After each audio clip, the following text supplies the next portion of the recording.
Jimmy Butler was the best player for the Warriors in the win over the Lakers, and it appears he can coach too. I'll explain on today's show. You are Locked On Warriors, your daily Golden State Warriors podcast. What are they going to say now? Part of the Locked On Podcast Network, your team every day.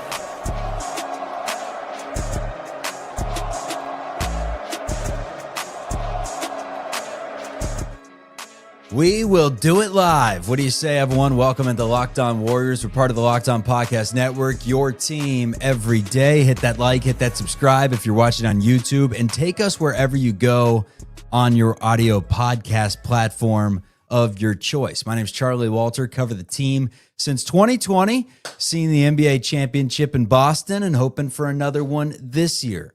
On today's show, we're going to break down the Warriors' win over the Lakers, specifically Jonathan Kuminga and Jimmy Butler, this new tandem that the Warriors have going, and the old Kaminga and Jimmy can't play on the floor together. That has been completely debunked, but the reason it's been debunked is because this is a new version of Jonathan Kuminga, a pass-first Kaminga that has accepted being the third dude on this team, and it seems to be a role that has made a lot of sense throughout the preseason and one regular season game. And that's the biggest thing. It's literally been one game. Maybe we hold our horses, but I will say this. Kaminga is doing all the little things. And what I mean by little things, he's cutting hard to the point where when he cuts, he brings a defender with him, causes confusion, and it allows Curry to get open. And not only that, he's swinging it at the right times every time. He's no longer catching the basketball and saying, all right, what can I do? How can I get downhill? How can I score? And granted, he can still do that. And he's picking his spots wisely thus far. But more so, he's saying, as soon as he catches the ball, all right, where's Steph? All right, where's Draymond to set up Steph? All right, who can I give it to and then find, a man to screen to get Steph open? All these things that beforehand you weren't seeing a ton of are now coming to fruition offensively, and it's been impressive to watch. Looks like a completely different player out there offensively from a mindset. Talent-wise, he's always had it, but just buying into what they want him to do, and he's still at 17. Like, he's going to roll out of bed and score 17. It's just how he did it and knocked down some threes in the process. So that is very exciting to see offensively. Defensively, he's got work to do. But has some talent and definitely long, quick on his feet, bouncy, things that you look for typically in a defender. And he's 22. He's got some time to figure it out. And the good news, he's got a coach helping him along the way. Someone that I believe is probably going to be a good coach down the line if that's what he wants to do. If he wants to, put coffee on hold and maybe skip out on acting or broadcasting or whatever a lot of the players when they retire get into. If he wants to get into coaching, he's going to be a damn good one, because it appears he has explained the game pretty well to Kaminga. It's slowed down while also being sped up. Like, he picks and chooses his spots when to go full throttle and when to just kind of let the game come to him. And that's the biggest thing. He has been letting the game come to him. And maybe it's just in an off-season regimen that allowed him to relax, take a deep breath, get his contract, and get better. But more likely, it's Jimmy Butler giving him some one-on-one advice and really, really investing into JK's immediate future. Just want to help JK be great. I mean, he's got so much just raw talent, and he's so aggressive. He's athletic. He's super smart, and I'm trying to teach him a little bit of what I see throughout the game. And we've been, kicking it, hanging out, watching film, and just working on our game together after practice, before practice, during practice. I know how great he wants to be and how great he can be. So it's now my job to help him fulfill that. What did you see? Making all the right plays, shooting the ball whenever you're open, attacking, passing the ball, guarding first and foremost. He's got it. He's got that thing that everybody else has. What you need me to do, I'll do it if it's going to help us win. What you need me to do, I'm going to do it if it helps us win. And it's one game into the season. Let's not get ahead of our skis. Let's stay even keeled. I've had this spiel before that Kaminga has arrived and he's not going anywhere. And at times, whether it's due to funky rotations and not getting opportunities and wanting to showcase more when he does get those opportunities, maybe so.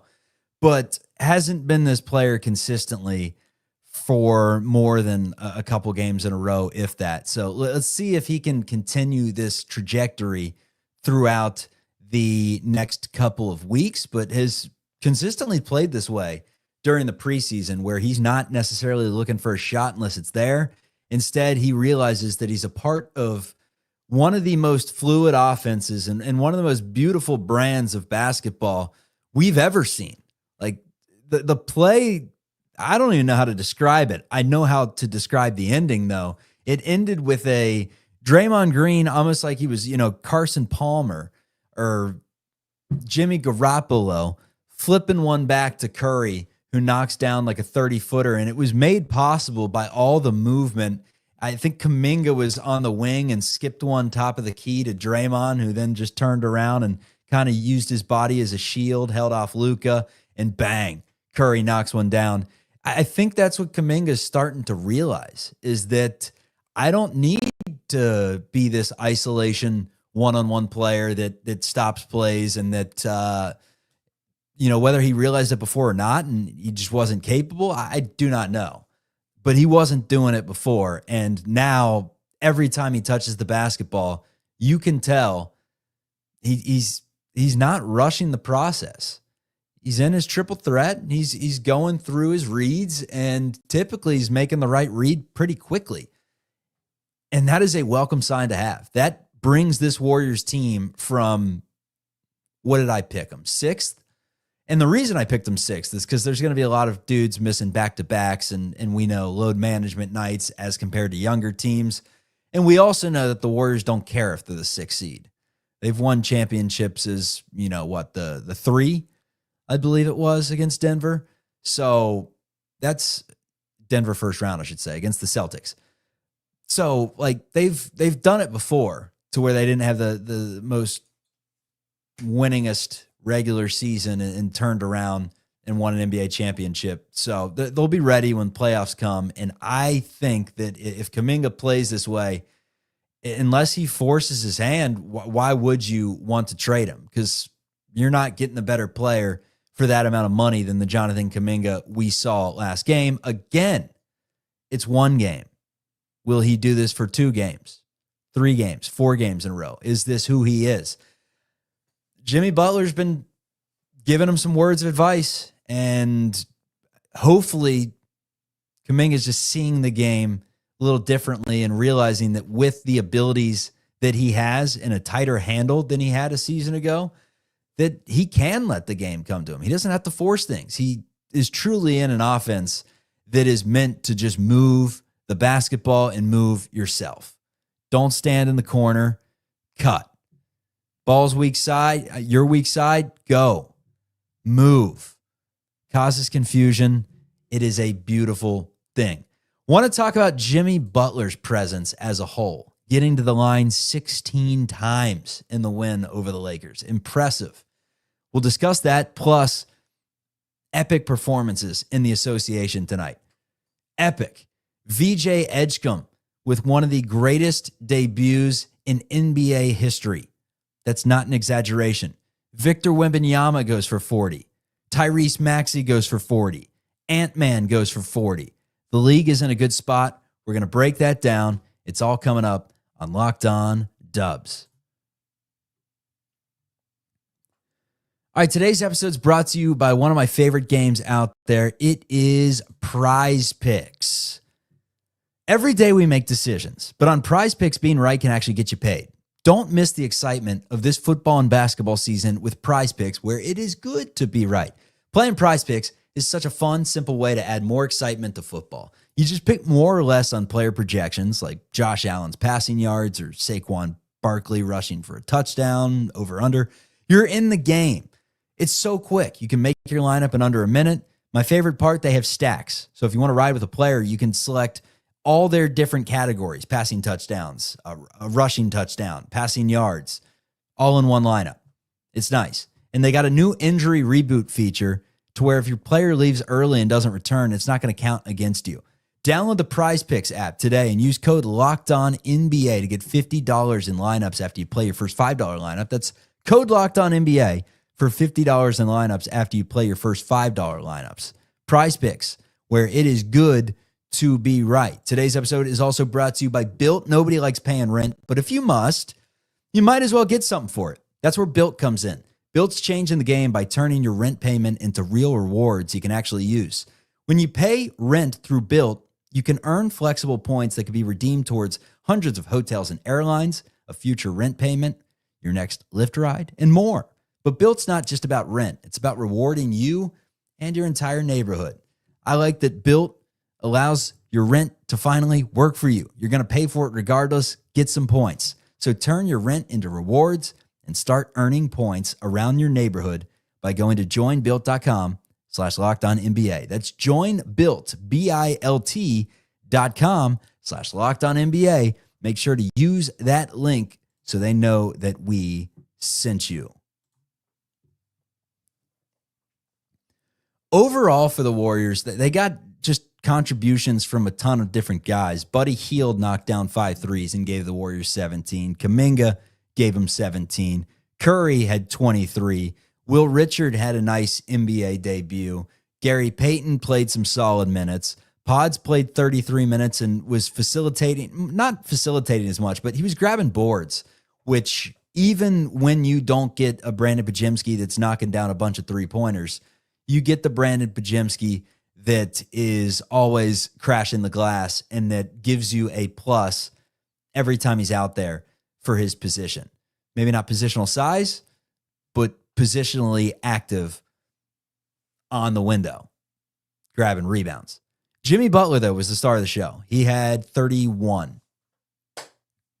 31, and 16 of those came from the free throw line. And it was early and often. He set the tone by putting his head down, getting to the rim, getting to his spot, which is 6 feet away, left or right elbow. It doesn't matter. Stopping, assessing, sometimes going up strong, taking the contact, other times turning around, hitting that fadeaway. That's pretty money. It's not Kevin Durant money, but it's nice. He's getting paid $60 million for a reason. Jimmy Butler is really freaking good.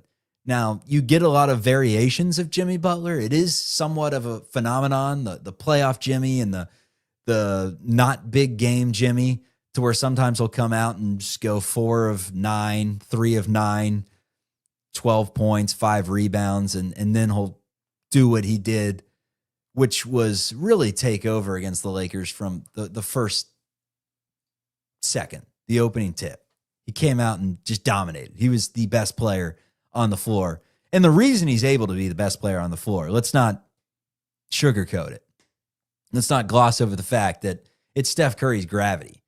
Without Steph Curry, we saw him in the Minnesota series, sore ass or not, sore hip, completely different story. So he's not the best player on the floor. It's Steph Curry. But for this game, he was the most productive player on the floor, utilizing the fact that Steph is able to get everyone really clean looks. It's the offense is a thing of beauty to watch at times, and the defense, for the most part, was a thing of beauty. There was a stretch near the end of the first half where I think the Lakers had about 39 points with 3 minutes to go, because they had scored 22 in the first quarter and they'd scored 17 with 3 minutes to go. And they rattled off 13 quick ones and went into the break down by 1. And the only reason they were down by 1 is because I think it was Butler sunk some free throws right before halftime. Someone did for the Warriors, at least. And that's why the Warriors had the 1-point lead. But Golden State was 48% from the floor. They shot at 42% from 3. And it was a little bit of everyone. They hit 17 of 40, which is nice. Lakers on the other side were 8 of 32. Lakers don't have shooters like the Warriors do. There's a reason why I had a legitimate show where I debated, could this be the greatest shooting team in NBA history? And my answer was no. But they do have some of the greatest shooters. Steph Curry, Buddy Hield, potentially Seth Curry, Quentin Post, a 7-foot sharpshooter, Al Horford, a 6'9" sharpshooter. Podziemski, numbers say he can shoot it well. He's struggled thus far this preseason and was just 1 of 4 from deep in this game. But even Kaminga, man, 4 of 6 from 3, you'll take that. And Buddy Hield knocking down 5 of them. It's just a complete game changer. When you get good Buddy, when you get wise JK, when you get Pods playing within himself and not taking 17 shots, 3 of 7, 7 rebounds, couple assists, protected the basketball, 1 turnover. Say whatever you want about Pods. He was fine.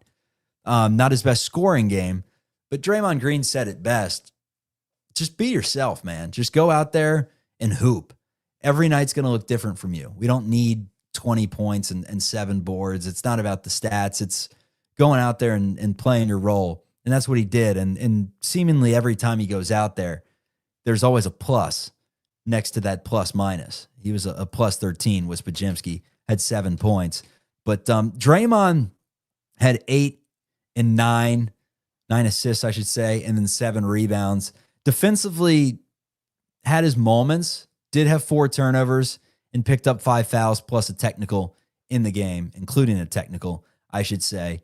He's one of the only Warriors, I think, that has been below what we expect from him. But at the same time, I think that is expected. He's played in this league a long time, and he's made it clear pretty much that like the playoffs are what they're going for. Opening night, he's going to get up, but his guy LeBron's not out there. He made a great comment about LeBron after the game too, if you heard it. He'll pick it up. No doubt about it. He'll pick it up. Only played 28 minutes. Al Horford will be playing in the first game of the back-to-back that is coming up for the Warriors. It's the Nuggets, the home opener on Thursday at Chase Center.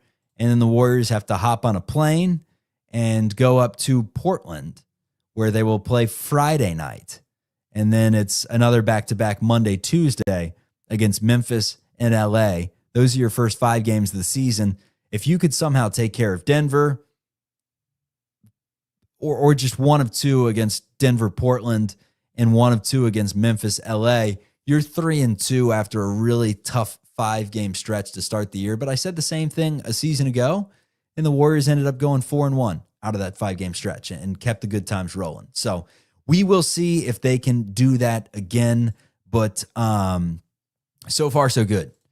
10-point win over the Lakers, and I'm not worried about LA. Not in the slightest. I'm more worried about San Antonio, Minnesota, Houston, Oklahoma City, teams in the East. I'm not worried about LA. LeBron or not, that team as a whole just does not scare me. It did not that long ago with Anthony Davis on the team. And Anthony Davis is not better than Luka Doncic. But it gave the Warriors issues. And since that trade has gone down, the proof is in the pudding. I think the Warriors have beaten the Lakers every single time pretty much, aside from 1 preseason game, and have just looked a lot more comfortable out there. DeAndre Ayton had 10 points and 6 rebounds. He was the big offseason signing for the Lakers, and he's just all right. He is a former number 1 pick, but he doesn't necessarily play like it. And Hachimura at this point, he's just all right. And Gabe Vincent had 3 points. Reeves is good. Luka's good. They got 0 from Vanderbilt. Laravia, took a poster from Kaminga. Actually, that may have been Reeves that took the preseason poster. But Laravia didn't do much. Jackson Hayes isn't going to score for you. And Marcus Smart, when he's not out there diving after kneecaps, circa the Garden back in 2022, he's being very physical and missing a bunch of shots. He was 0 of 3 from 3-point range and picked up 4 fouls in his 23 minutes. Hustles, though. I'll give him that. He hustles, but we didn't see Dalton connect. No Bronny James. I don't think that's the recipe to a championship team, even if you bring in 41-year-old LeBron James. I just think the Warriors are flat out better than the Los Angeles Lakers. I don't think it's a hot take at all. So anyone that had the Lakers at 4 and the Warriors at 5, change your picks. Warriors are going to be better than the Lakers pending health. Knock on some wood. Speaking of wood, man, Victor Wembanyama and Anthony Edwards and Shai Gilgeous-Alexander and Alperen Şengün, Luka Doncic, we have seen some unbelievable performances in the NBA. I'm going to catch you up on everything you need to know. Quick look around the league that is coming up on Locked On Warriors. And buddy, stop trying to dribble the ball. Today's episode is brought to you by Rougiette. Let me tell you a little bit about Rougiette. Let's be real. Making excuses doesn't solve everything. We've heard them all before. It's just stress. I'm tired, or it happens to everyone sometimes. But when it comes to performance, sometimes your body just needs a little extra support, and that's where Rougiette comes in. Rougiette.com offers fast-acting, doctor-prescribed treatments for ED designed to help you stop making excuses and start making moves. Rougiette makes it easy to get started. You just connect with a board-certified doctor, 100% online, no awkward waiting rooms, no in-person appointments, and if prescribed, your treatment ships discreetly straight to your door. Process is fast, simple, and private, handled by real doctors. It's about confidence, connection, and getting back to the moments that matter. That's Rougiette.com/LockedOnNBA to get 15% off your first order. It's spelled RUGIET.com/LockedOnNBA. Don't forget to use our code LockedOnNBA so they know we sent you. Rougiette, stop making excuses, start making moves. Forget that. We champs. Why are you starting with that question? We got 4 championships. All right, around the association, and we got to start with the Rook. Shout out to the former Baylor Bear, making his way from Waco to the bright lights of Philly.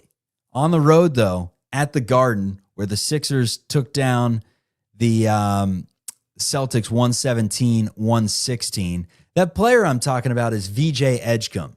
And if you're an everydayer and you listen to the show nonstop, first of all, very much appreciate you. Let's get to 20,000 subs. Let's make this Golden State Warriors community one that we remember.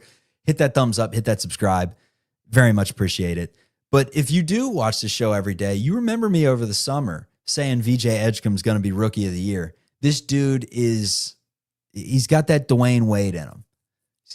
Hate to compare guys that have only played one game to a Hall of Famer, but look, he backed it up. Scored the most first quarter points ever in an NBA game as a rookie in his debut. LeBron had 12 in his first quarter. Jeez. In his first quarter ever back in 2003 against the Kings, he had 12. 14 for VJ Edgecombe. His 34 points, I believe, was the final. Let me not cheat him out of a point if he went for 35. Yes, 34 on 13 of 26 shooting, 5 of 13 from 3, 7 rebounds, I should say, and 3 assists, was the most in franchise history for a debut. Allen Iverson had that record before with 30. That is good company. It was the most points in a regular season opener by a rookie since 59, I believe. Wilt Chamberlain. When you're in the same conversation as Wilt Chamberlain, that's a good way to get your career started. The crazy thing is, VJ Edgecombe didn't lead the team in scoring. It was Tyrese Maxey who had 40. Now, a big takeaway from this game for Philly is that Joel Embiid looked cooked. Alarming. The Monstars stole his talent type bad. Now, looked like a good sport after the game, congratulating Edgecombe, big smile on his face. It's Embiid, right? He's a big teddy bear out there. He has fun, but in terms of his play, I don't know if he's going to have much fun much longer. He literally wasn't even jumping out there. The knees, they go quick. When you're that size, I don't know. I'd be shocked. He was 1 of 9, by the way. 1 of 9 for 4 points. And I mentioned it, like he wasn't jumping. There was no rim protection defensively. It was somewhat of a liability. A -16 in a game that they won. Minus 16. That cannot happen.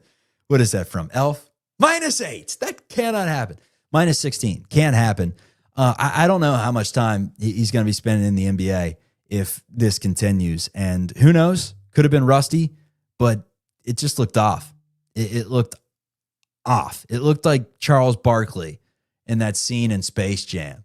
You Charles Barkley goes out there stripped away. You're not Charles Barkley. You're just some wannabe. That did not look like Joel Embiid, who has been one of the best generational players, it felt like. And he's only 31, looked like closer to 40 out there. But again, one game. Stay on our skis. Let's not proclaim anything. Also around the league, I think one of the most interesting things I saw was the Spurs ass kicking that they put on the Mavericks. 125-92. Wembanyama is a freak. There's a reason why I put him on my first team All-NBA 2 shows ago. It's because he's the most talented basketball player in the history of mankind. If size and the ability to put the ball on the deck at 7'4" and strength for that wiry 235 frame and all these different things are considered talent, which I think they are. That's talent from the maker, man. That is something that most people do not have. 7'4", the ability to stretch it, the ability to go 9 of 11 from the free throw line and score 40 points and grab 15 rebounds and block 3 shots. No one's trying anything on Wemby. This dude's a freak. Stephon Castle added in 22, 7 rebounds, 6 assists. Keldon Johnson had 11 off the bench. He's like their 7th best player, and Keldon Johnson's good. Dylan Harper in his debut had 15 points and 4 rebounds, a couple of assists, 7 of 14 from the floor. He looks like he's NBA ready. And they have assets to potentially make trades. The Spurs they're a problem. They're a problem in the Western Conference. What Houston was last year, that upstart team, that could be the Spurs this year. They could be ahead of schedule if Wemby and Castle and all these guys stay healthy. They have De'Aaron Fox. He didn't even play in the game. They beat the Mavericks by 33. Cooper Flagg went for a double-double in his debut, 10 and 10, and no one gives a damn because Wembanyama's a freak. Now, I got a rookie card, a couple of rookie cards. We're at a good spot here. That dude's great. He's a joy to watch. Mavericks, they got 22 from Anthony Davis. Some other scores around the league that I think you may find some interest in. Let's go with, I think Pelicans Grizzlies. Ja Morant, 35. Dude can still hoop. Watch out for Memphis in the West. They have some players, really nice players. I mean, Jalen Wells and no Desmond Bane, but Jaren Jackson and Santi Aldama off the bench, and Zach Edey is a giant. They're pretty good. Pelicans, Zion had 27 and 9. Jordan Poole in his first game got off to a really hot start and then cooled off. He had 17. And our guy Herb Jones, 17. Trey Murphy, 13. One of the other scores that I think you may find of some interest, though, the Utah Jazz beat the brakes off the Clippers, 129-108. And that doesn't even begin to really describe how much of a blowout it was. It was damn near 40 at points in that game. We'll chalk it up as just one of those nights, but the Clippers are pretty much fully healthy, and they stunk. So keep an eye on that. That's an old team. They did not come out hot like the Warriors. Maybe the Jazz, sleeper team? Probably not. Suns keep winning. They were winning in the preseason, and they won their first game against the Kings, 120-116. I don't think anyone is looking at Phoenix and their big three of Devin Booker, Jalen Green, and Dylan Brooks as any sort of a contender. But if you go over to the Locked On Suns page, our guy Ben will tell you that they may win an NBA championship. So until they start losing, they're undefeated. And then finally, Anthony Edwards, the performer of the night. He had 41 points and 7 rebounds as the Wolves fight off a very pesky Blazers team on the road. They also got 18 from Jaden McDaniels and 19 from Julius Randle, 10 from Rudy Gobert, and their bench stepped up with Terrence Shannon giving them 10 and Naz Reid knocking down some shots. So West is a wagon. In short, going through that entire scoreboard, and that's not everyone. Like I skipped out on Orlando, who has a two-headed monster with Paolo and with Franz. Skipped out on them, and the Raptors just destroyed the Hawks tonight. The Bulls beat the Pistons, who I thought were going to be good. The Bucks appear to be back. So there are teams in the East too, even though we assume the East is going to be like the Cavs or the Knicks. There's still some talented teams in the Eastern Conference that can give you a run for your money when you play them throughout the season. All you can do, though, if you're the Warriors, is win the next game on your schedule, and that game is an extremely difficult one. It's Jokic, it's Jamal Murray, it's Aaron Gordon. It's Aaron Gordon, the guy that Steve Kerr wants Jonathan Kuminga to look like. We'll get a real up-close and personal look at potentially the two guarding each other at points of that game. The Nuggets are good. They added in Bruce Brown. They've got, just a loaded roster from Christian Brown, who they just extended, and Tim Hardaway Jr. and Cam Johnson. They brought him in, one of their big offseason trades, to send out Porter and bring in Cam Johnson. And they got size with Valanciunas and Julian Strawther. They got names. And not just names, they got dudes with games. But the biggest thing is stopping Nikola Jokic and seeing how Al Horford fares. He will play in this first game of the back-to-back. He'll be out against Portland, we would assume. But Al Horford against Jokic, what can he do defensively?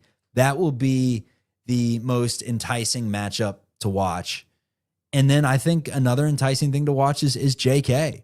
Is this who he is?